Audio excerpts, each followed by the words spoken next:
El Señor esté con todos y ustedes. con tu espíritu. Evangelio de nuestro Señor Jesucristo según San Mateo. Gloria a ti, Señor.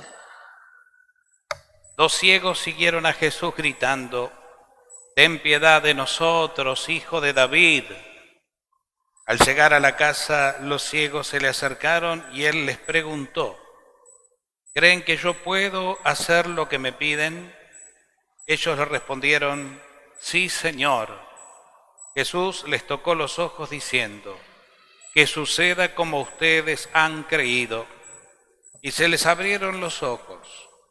Entonces Jesús los conminó: «Cuidado, que nadie lo sepa». Pero ellos apenas salieron, difundieron su fama por toda aquella región. Palabra del Señor. Gloria a ti, Señor Jesús. Tomamos asiento.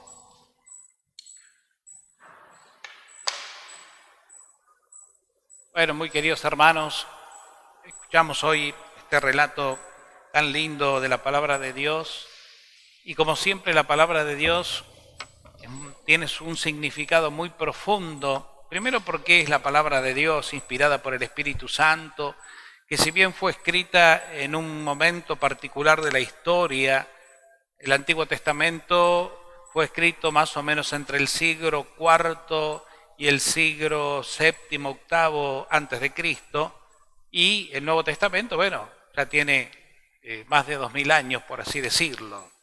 Pero sin embargo, justamente porque es palabra de Dios, trasciende el tiempo y la historia, trasciende los momentos para los cuales fue escrita y en la situación en que esa gente vivía, ¿no? Porque atrás de todo eso, como es palabra de Dios, hay un mensaje, un anuncio universal y eterno que trasciende, insisto, el tiempo y el espacio, porque es Dios quien habla. De manera que cuando uno escucha la palabra de Dios, tiene que escucharla con un corazón de fe, sabiendo que es el Señor quien me está hablando a mí y quien nos habla a todos. Hoy día, en esta situación en que la iglesia, nosotros como iglesia, comunidad, familia y demás, estamos viviendo, y en esta situación social que nos rodea, de la cual nosotros somos parte, porque obviamente estamos encarnados, no vivimos en una nube, encaramos todos los días las realidades difíciles de lo cotidiano, y aquí está Dios, ese Dios fiel, tan enamorado de nosotros, tan fiel, tan cercano a nosotros, que no nos abandona, sino que camina a nuestro lado, y que por la gracia del Espíritu Santo en el Señor Jesús vive en nosotros, ya no a nuestro lado, como quien puede caminar al lado de alguien, sino en un misterio de una comunión profunda y perfecta. Por eso, el Señor llama continuamente a la esperanza de la fe. El cristiano tiene que trabajar, nosotros tenemos que trabajar nuestra vida interior en la perspectiva de la esperanza y de la fe. Porque la razón que busca explicación para todo, no está preparada, ni mucho menos en condiciones, diría yo, de poder profundizar las cosas del alma, las cosas que vienen de Dios, los misterios sagrados. A no ser que la razón esté muy iluminada por el Espíritu, con los dones del entendimiento, de la sabiduría, del consejo, de la ciencia y demás, si no está muy iluminada, como ha iluminado la vida de tantos santos, como ha iluminado, se me ocurre, la vida de Santa Teresa de Ávila, la vida de San Juan de la Cruz, la vida de San Francisco de Sales, la vida de San Ignacio de Loyola, la vida del mismo Santo Tomás de Aquino, brillante filósofo y teólogo cristiano, la vida del mismo San Agustín, gente brillante, pero con una inteligencia iluminada por el Espíritu Santo, que encontró en ellos una disposición y una apertura al Espíritu, que los iluminó entonces de adentro hacia afuera, y pudieron entonces con su inteligencia brindar a la humanidad, a la iglesia, a nosotros, esa sabiduría que venía de Dios, porque pudieron interpretar en la fe, en la vida de intimidad con Él, todo lo que ellos sentían en el corazón e iban descubriendo en su meditación. La única manera Pero si nuestra mente, que es lo más común generalmente, está enganchada en las cosas de lo cotidiano, y no porque lo cotidiano tenga solamente cosas malas, porque hay cosas buenas o preocupaciones lógicas y situaciones difíciles que uno tiene que hacerle frente, pero en esa sintonía nuestra mente se contamina de tal manera que buscar una explicación lógica y racional a lo que el Señor nos habla nos lleva indefectiblemente a un fracaso, a una derrota espiritual, a un vacío, que nos genera desánimo. Entonces el Señor nos está llamando a otra cosa. Es importante, entonces, que todos nos demos cuenta y volvamos a esa esencia de nuestra vida. Partamos de la base, porque a veces hay que volver siempre a repasar un poco lo que Dios hizo y quiso por nosotros. Cuando Dios nos crea imagen y semejanza. Ya ahí tenemos que partir de la base que somos una proyección de Dios. Segundo, el Señor nos ama de tal manera que nos elige como hijos y con la sangre de Cristo nos redime, purificándonos y adoptándonos como hijos en el nuevo nacimiento, que nosotros vivimos personalmente por el bautismo. Es decir, que lo que Cristo vivió en la cruz, cuando entregó su vida y murió destruyendo la muerte, nosotros lo vivimos, participamos de eso de la misma manera, pero de forma sacramental. A nosotros no nos cuelgan de una cruz, ni nos clavan clavos en las manos, en los pies, ni nos ponen coronas de espinas, literalmente. Pero sí, por las aguas del bautismo, el cristiano experimenta esa misma pasión y muerte de Cristo para con Él resurgir en el agua la vida nueva, con la fuerza del Espíritu que nos consagró en hijos de Dios de una vez y para siempre. Esto que les digo, y que lo hablamos tanto, y que la Iglesia en distintos momentos del año, especialmente en Pascua, ¿no? En Pascua, cuando renovamos en la vigilia pascual el bautismo, encendemos el cirio, bendecimos el agua, recibimos la aspersión con el agua. Bueno, en ese momento litúrgico y en otros tantos momentos, la Iglesia nos invita justamente a renovar esta identidad fundamental, que es la que garantiza en nosotros la vida eterna. Porque esa gracia recibida en el bautismo nos inmortalizó. Nos dio una gracia de vida y vida en abundancia. Ya no soy yo, es que la vida de Cristo por el Espíritu la que vive en mí. Entonces, en esa dimensión cristiana, todos tenemos que profundizar en el silencio de la fe nuestra vida para encontrarnos con el Dios de la vida que vive en nosotros. Y así ir descubriendo todas esas potencias, toda esa luz, esas gracias tan especiales que todos tenemos. Dones, carismas, virtudes y talentos que en abundancia Dios quiso compartir con cada uno para que todos formemos la gran familia y juntos con lo que recibimos nos enriquezcamos mutuamente, siempre basados y fundamentados en el gran don supremo del amor como mandamiento supremo y eterno.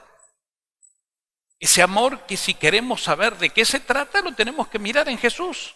Y en su corazón, en su vida, en su forma de obrar, de pensar y de actuar. No en el amor pasional, o en el amor sentimental, o en el amor humano, porque el amor humano es un amor selectivo. Yo amo al que me ama. Yo quiero al que deseo. Yo me junto con quien piensa como yo. Y entonces se producen las divisiones porque es un amor humano, imperfecto, racional. No espiritual, que todos sí tenemos, porque está bien, es lógico. Uno no puede ser amigo de todos, uno no puede ser esposo o esposa de todos, y cosas por el estilo. Una madre va a amar más a sus hijos, y por ello va a dar más la vida que por los de otro. Cosas naturales. Pero aquí se nos habla de algo mucho más profundo, muchísimo más profundo, porque es nuestra identidad. Lo otro son circunstancias importantes de la vida, pero que nacen de algo mucho más íntimo y profundo, que es la identidad que nos dio el Señor. Hermanos, yo les digo esto Y ojalá le pido al Señor, para mí y para ustedes, la comprensión espiritual del misterio del que hablamos, para no quedarnos en una vida de fe superficial y poder ir realmente a lo profundo. Fíjense que en este tiempo de Adviento, uno de los signos, y ya lo veníamos diciendo días atrás, es la luz. La luz, representada en la corona de Adviento, que nos invita semana a semana, así de una manera simbólica y externa, a ir aumentando la luz, que es nuestra fe, que es nuestra relación con Jesús, que es nuestra apertura a encontrarnos con Él y de ahí con los demás. Esa luz que es nuestra vida. Jesús dijo, ustedes son la luz del mundo. Ustedes son la luz del mundo. Y una luz no fue encendida para ser escondida abajo de la cama, sino para ponerla en alto y que ilumine a todos. Ustedes son la luz del mundo. No dejen que esa luz se apague. Y en otra parte del Evangelio dirá, estén con las lámparas encendidas. Esa lámpara, esa luz, ese aceite que es el Espíritu que arde en ustedes. No dejen que se les apague, no se duerman. Estén despiertos y velando. No se dejen vencer por el sueño de la oscuridad. El sueño en ese caso representa la oscuridad y a la muerte. Es decir, a la nada, a bajar los brazos. Sino estén despiertos y con las luces encendidas. Porque ustedes fueron creados y consagrados para hacer luz en este mundo que vive a oscuras. Entonces, fíjense hoy, la palabra de Dios que acabamos de escuchar. Comienza el libro de Isaías diciendo, ¿no? Falta poco, y en aquellos días los ojos de los ciegos verán. Obviamente que no se refiere solamente a los milagros que Jesús hizo cuando le devuelve, como escuchamos en el Evangelio, la vista a estos ciegos que lo seguían. Va mucho más allá el mensaje. Uno no tiene que interpretar literalmente la palabra de Dios, sino tiene que buscar lo profundo. Acuérdense que no es una historia, un libro de historia, sino son teologías narradas, episodios vividos e interpretados por las comunidades cristianas bastante tiempo después de la resurrección de Jesús, y que los evangelistas en esas vivencias cristianas de las comunidades luego lo vuelcan al Evangelio y ponen en manos o en obra de Jesús. Algunas cosas sí pueden estar tomadas de una experiencia que lo vieron a Jesús hacer determinados signos o decir determinadas cosas, pero generalmente son interpretaciones que la misma comunidad cristiana vivía. Ellos iban comprendiendo ya después de la resurrección de Jesús lo que realmente Jesús pedía de ellos y lo que significaba ser una comunidad del reino de Dios, que no era ser una comunidad cualquiera, que ya no era ser una comunidad como las anteriores tribus de Israel que dependían de una raza, que dependían de una nación, que tenían una historia. Ya ahora es una comunidad abierta, porque Dios quiere que todos los hombres se salven y todos lleguen al conocimiento de la verdad. Así va interpretando su vocación paulatinamente la comunidad cristiana de los primeros tiempos, y los apóstoles y evangelistas lo van volcando, y hoy así nos llega a nuestros días. Y uno de los puntos fundamentales que se resaltan una y otra vez es el tema de la fe. En ningún momento Jesús dice, ponete a pensar lo que yo te estoy diciendo, razoná aquello que yo enseñé o te pasó. Jamás. Jamás van a escuchar en el Evangelio, en boca de Jesús, un pedido de que la gente razone. No, pero sí van a escuchar una y otra vez un pedido de que la gente crea. El Evangelio de hoy de Mateo dice que 2 ciegos lo seguían gritando por el camino, Hijo de David, ten piedad de nosotros. Hijo de David, ten piedad de nosotros. Y dice que Jesús cuando llegó a la casa, se detiene. Fíjense que no lo hizo, no se detuvo en el camino. Iban por el camino gritando, lo seguían a Jesús gritando. Al llegar a la casa recién, Jesús les preguntó, ¿qué quieren de mí? ¿Creen que yo puedo hacer lo que ustedes me están pidiendo? ¿Creen que que yo puedo hacer? Sí, Señor. Entonces responde Jesús, que suceda como ustedes han creído, y sus ojos se abrieron. Es decir, Es todo una invitación a creer. Por eso la fe ilumina la razón y no al revés.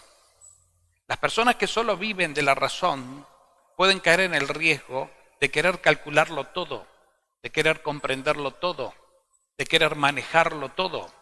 Y por más fe que digan tener, caen en la trampa, porque el demonio es muy sutil y se te mete en los pensamientos, aunque no lo creas, nunca se te va a meter en el corazón, donde está Dios y la fe en Él. Acá no llega, pero acá sí, y te da letra de la que quiere. Por eso los problemas de la comunidad o de la humanidad son problemas que surgen desde la razón. A ver que quién más tiene, quién más vale, quién más sabe, quién más puede. Y eso genera la gran competencia. ¿De dónde salen las discusiones?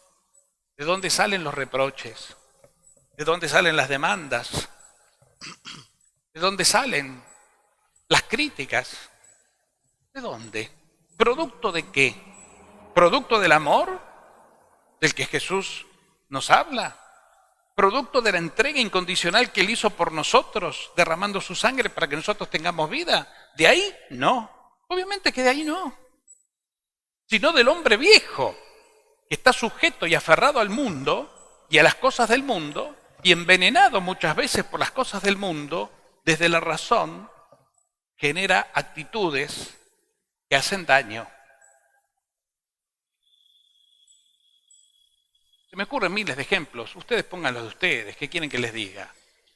Pero uno no necesita ir muy lejos. Todos los días suceden cosas tristísimas que uno se da cuenta que es fruto de los corazones endurecidos, de los corazones sin fe, de los corazones que no están en comunión con Dios, de la soberbia y hasta de la locura, razonamientos enfermizos, ¿no? Obsesiones, actitudes que no tienen explicación desde la fe, por lo menos en lo más mínimo.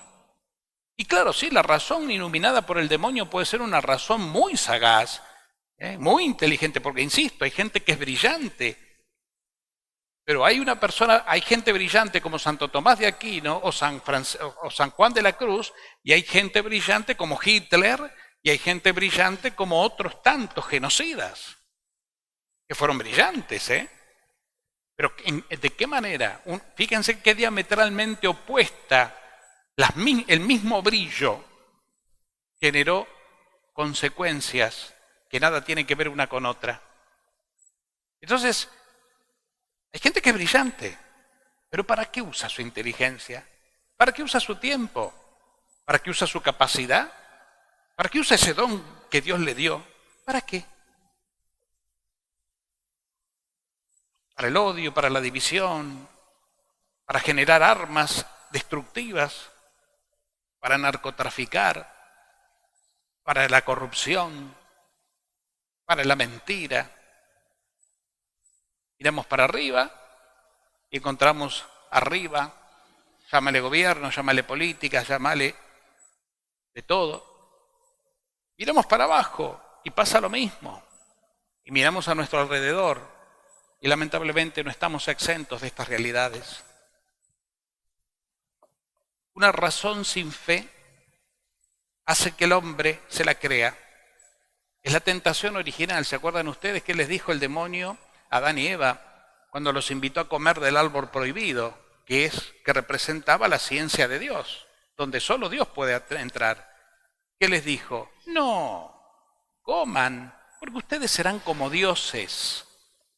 Serán como dioses. No lo van a necesitar más a Dios, porque ustedes tendrán la sabiduría y el poder que Dios tiene. Háganlo, no le hagan caso. Es mentira. Lo que pasa es que Dios no quiere competencia.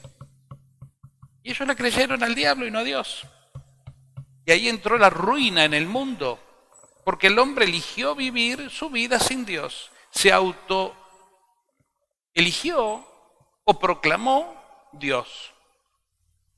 Pasado el tiempo, si entramos ya en la evolución de la historia, los grandes imperios, el Imperio Romano, el emperador exigía que se lo reconozca como Dios y se lo adore como tal.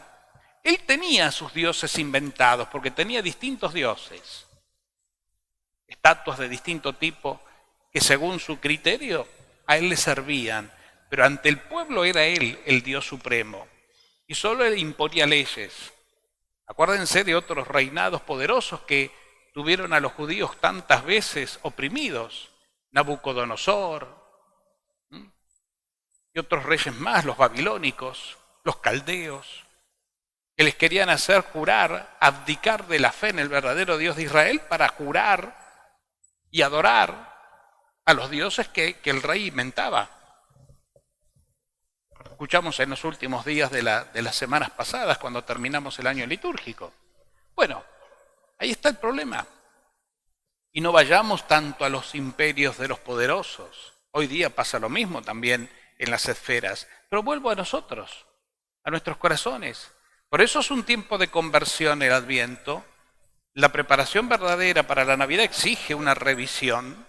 Y la revisión es mirarnos con humildad ante el Señor y ser sinceros con nosotros mismos y con Él, para poder entregarle y renunciar a esa cuota de soberbia o esa cuota de confusión o esa cuota de mentira o de lo que sea que yo sé de la cual estoy atado, que no me deja vivir una vida profunda en Dios, que tapa mi identidad para vivir de una manera totalmente diferente. Y entonces, como yo quiero ser un cristiano en serio, quiero ser feliz y quiero hacer feliz, no quiero vivir en mí ni embromarle la vida a los otros. ¿Con qué necesidad? ¿Con qué necesidad? Buscar lastimar, buscar hurgar en la vida del otro, para buscar en el otro elementos destructivos, dañinos, por cualquier motivo, por corazones lastimados, enfermos, despechados, llámale lo que quieras. ¿Qué necesidad? Así vive la sociedad. Eso mismo que sucede, que lo suelo sacar a la luz cuando celebramos misa de difuntos, sobre todo los primeros martes, cuando después hacemos la sepultura de la ceniza. Digo, ¿qué homenaje, qué mejor homenaje le vas a hacer a tu viejo que falleció, a tu madre, a esos seres queridos que ahora están llorando? ¿Qué mejor? Si después, quién sabe, a los pocos días de haberlos enterrado, se están matando entre hermanos por 3, 4 ladrillos que quedaron, o por unos pocos pesos que hay en el banco, matándose, ofendiéndose, discutiendo, dividiéndose, hasta dejarse de hablar. ¡Qué homenaje!, ¿no? ¡Qué homenaje tan triste, tan descabellado! Lo lloran, sí, lo lloran. Pero después entre lo cotidiano que tenemos a nuestro alrededor, que es la manera de honrar a Dios y a nuestros antepasados, vivimos lastimándonos la vida, arruinándonos la vida, por soberbia, por egoísmo, por ambición, por lo que se te antoje. Es un problema que está en el corazón, queridos míos. Un problema de falta de identidad, que en muchos casos, no lo niego, ronda la patología, es decir, la soberbia ha sido tan grande que se terminaron enfermando. Y por eso juegan sucio. Y por eso existen los asesinos. Y por eso existe la delincuencia. Una persona que sale a matar y sale a robar sin importarle y está ya jugado, y es capaz de entrar a la casa de una pobre anciana y castigarla y pegarle hasta que la pobre vieja diga dónde tiene la plata, y si la mata, y la mató. Una persona que actúa así, ¿qué tiene en la cabeza? ¿Cómo está su cabeza?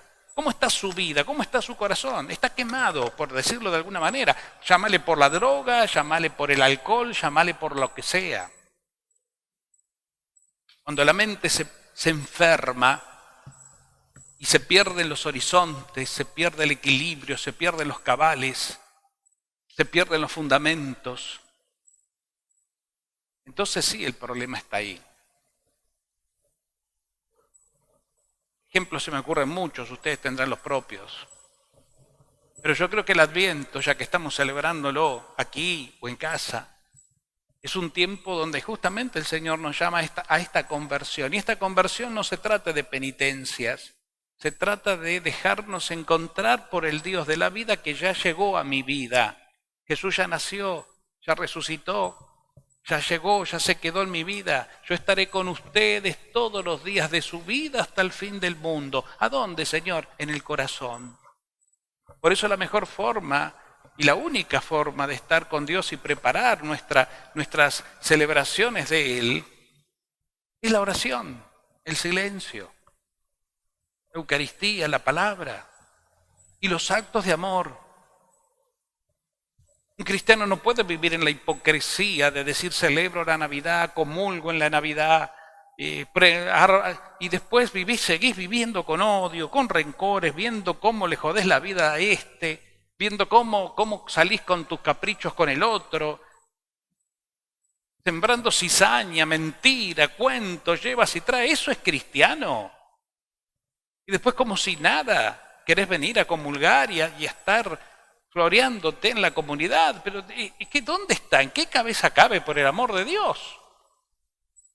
La hipocresía, la mediocridad, decir una cosa, la sonrisita y después por atrás ensuciar a quien se te antoje porque no conseguiste lo que a vos se te antojó, lo que vos tenés ahí metido, el quiste de maldad que hay en tu corazón. Hermanos, no lo tomemos hacia la ligera esto, No lo tomemos a la ligera. Porque vamos a vivir una Navidad, de lo contrario, sí, una Navidad. Volveremos a poner la mesa, este año tal vez podamos reencontrarnos más en familia, porque la pandemia se supone bajó, va a haber otras cosas, pero nuestro corazón va a seguir siendo el mismo. Y cuando el corazón, teniendo la oportunidad de fecundarse en Dios, no lo hace, se descompone peor, se arruina más. Y puede llegar un momento en que sea realmente tarde para tu vida. No porque Dios te abandone, o porque Dios te castigue, o porque te vayas al infierno, sino porque vas a hacer de tu vida, de los pocos o muchos años que te queden por delante, algo que es puro resentimiento y maldad. ¿Vos querés eso para tu vida? Porque el demonio está ahí, aprovechando la ocasión, estudiando a cada uno, a ver cómo cada uno puede realmente, a ver, ¿por dónde lo agarro Y muchos son presa fácil, porque lo que menos hacen es acercarse a Dios, aunque dicen estar con Él. Conversión, y termino, preparación al Adviento, es fundamentalmente esto: abrir el corazón, volver al interior y dejarlo a Dios que nos manifieste desde lo profundo todo el amor que nos tiene. Es Él que ya nació y vino, y celebrar hoy una Navidad espiritual en serio es dejarnos abrazar por el amor de Jesús. Es Él quien te abraza y te cuida. Es Él que vino justamente a devolverte la vista, la luz, a sanar tus heridas, a darte el consuelo, a darte su paz, la única paz que perdura y no pasa. Es Él quien vino a demostrarte que Dios te perdona y te ama para que vos hagas lo mismo con quien te lastima, te ofende. Es algo muy simple, es muy simple. No hay que, ya les digo, no hay que pensar mucho. Y cuanto menos se piensa, mejor. Lo importante es creer. Lo importante es abrir el corazón. Hermanos queridos, que el Señor nos conceda entonces esta gracia que todos creo que de en más o en menor medida necesitamos y deseamos, y que en este tiempo de gracia del Adviento lo podamos realmente aprovechar en la fe, con humildad, mucha humildad, sabiendo que Dios puede hacer milagros de eternidad, esos milagros de Navidad, esos milagros que son la alegría, el reencuentro, esos milagros que son el vivir en una dimensión superior, un Dios que bajó y se hizo hombre para que yo sea elevado a la condición de hijo de Dios eternamente. Eso es celebrar la Navidad también. Entonces, ¿por qué quedarnos innecesariamente a mitad del camino o en la oscuridad? Y estos pobres tipos ciegos del Evangelio no hubieran ido con fe y con insistencia y perseverancia tras Jesús diciéndole: Señor, Hijo de David, ten piedad de mí, se hubieran quedado oscuras toda la vida. Su vida hubiera sido una tiniebla permanente. Pero insistieron, y aunque aparentemente Jesús seguía caminando, ellos seguían a paso firme tras él como podían. Por eso Jesús se detuvo y les dijo, ¿creen que yo puedo hacer lo que me piden? Sí, bien. Entonces que suceda así. Y comenzaron a ver. Todos somos un poco esos ciegos, que seguimos a Jesús, porque todos, y nadie lo puede negar, por algún lado tenemos oscuridad. Vayamos a Él, pero vayamos con humildad, con perseverancia, con constancia. Porque el que está con constancia, dice el Evangelio, esos salvarán la vida.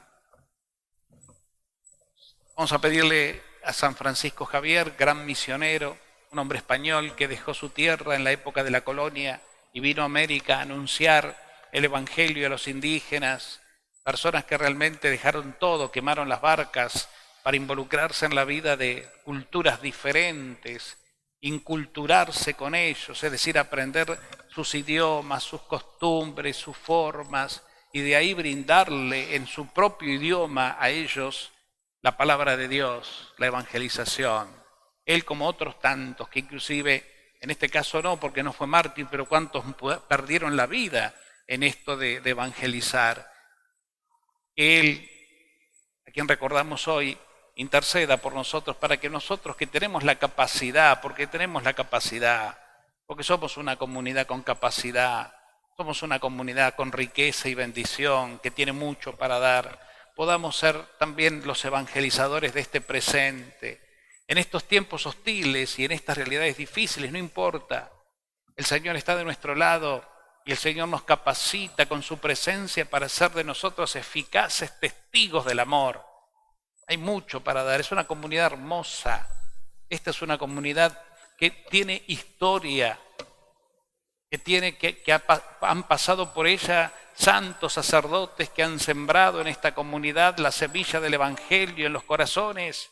Es una comunidad que tiene una idiosincrasia de Dios y que tiene a esta madre como patrona, a esta madre, madraza. ¿Por qué elegir entonces otros caminos que nada tienen que ver con la verdad? Seamos como él, como Javier, Francisco Javier, para que desde lo poquito que cada uno tiene, de lo poquito que somos, podamos dejarlo a Dios ser Dios y que Él obre en nosotros. Podemos, si queremos, podemos.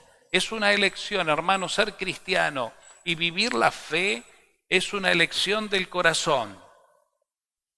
No es un accidente de la vida, es una elección del corazón. Dios te puso fe, Dios te llenó de su amor, Dios te hizo su hijo, ahora te pide que vos vivas en consecuencias. Tenés que elegirlo, tenés la libertad de hacerlo.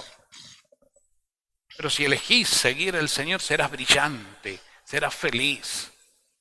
Más allá de los problemas de la vida, no, porque tu vida se mueve en otra clave, se mueve en la clave del alma, del Espíritu Santo, y no de la razón. Y es generosa entonces. La razón calcula, el corazón entrega. Que María entonces también, nuestra mamá, la Virgen del Adviento, nos siga acompañando. Que así sea. Que así sea.